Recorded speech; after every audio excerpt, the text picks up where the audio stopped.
I planted 6 tomatoes in the container, 3 from seedlings, 3 bought from store. Today, I'm gonna talk about planting tomatoes in the container. I will cover how to prepare the soil, how to water, and how to fertilize them. Let's say I have a young tomato plant is ready for repot. First thing first is preparing the soil. I combined the soil that I used last year with new soil, mixed in fertilizers like tomato tongue, potassium, all-purpose, and calcium. I do that because my soil is not the richest soil for the heavy feeder like tomato plants.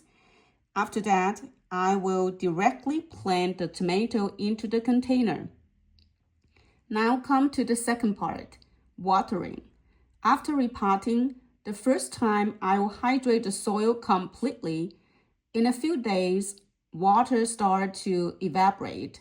But from now on, I'm only water the perimeter where the plant's roots can reach to control how much water I will give to the plants.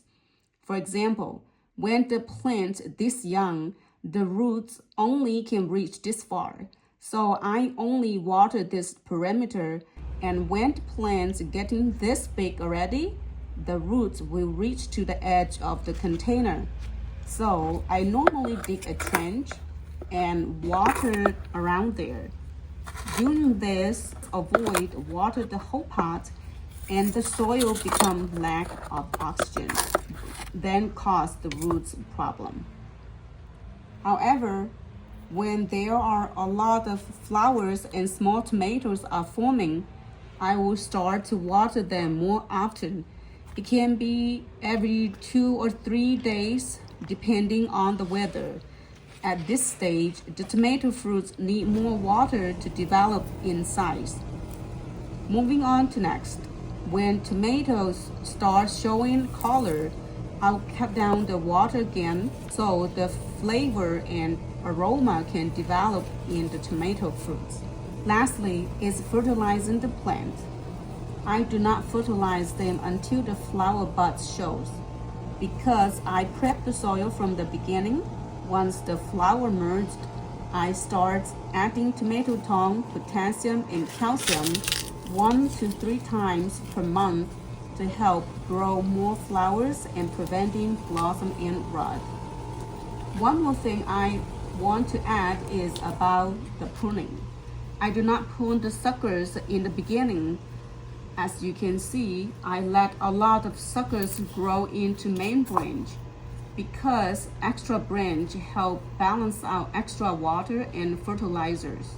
For example, when I transplant my tomato plants at the end of the March, in April, we got a lot of rain in my area. The extra suckers help use up the water, so I do not have problem with the extra rain.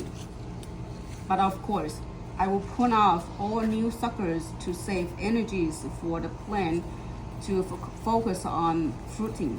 In summary, I talk about soil preparation, watering, and fertilizing. And in addition, I also talk about how to prune the tomato plants. I hope you enjoyed this video. Let me know if you have any questions, and thank you for watching. I will see you next time.